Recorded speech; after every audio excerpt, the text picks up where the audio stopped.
எங்கே மேலே தள்ளிடாதீங்க. குழந்தைங்க வச்சுருக்கவங்க முக்கியமாக இந்த வீடியோ பாருங்கள். குழந்தைக்கு பால் ஊட்டக்கூடிய தாய்மார்கள் வந்துட்டு ஒரு டைம் பால் ஊட்டுறப்ப ஒரு பக்கம் மார்பகத்தில் தான் நீங்கள் பால் குழந்தைக்கு ஊட்டணும். அதை விட்டுட்டு ஃபஸ்ட்டு கொஞ்சம் ஒரு 2 நிமிஷம் இந்த பக்கம் குடித்தோன்னே அடுத்தது இந்த பக்கத்து நீங்கள் மாற்றி கொடுக்கக்கூடாது. இதை நல்லா தெரிஞ்சுக்கோங்க. ஒரு பக்கம் மட்டும் தடவை அழுகிறப்ப நீங்கள் என்ன பக்கம் பண்ணணும், ஒரு பக்கம் பால் கொடுக்கணும்.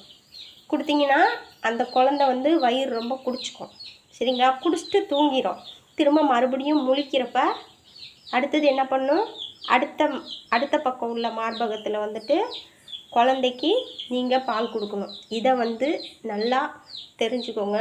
நிறைய பேர்த்துக்கு இந்த விஷயம் தெரிய மாட்டேங்குது.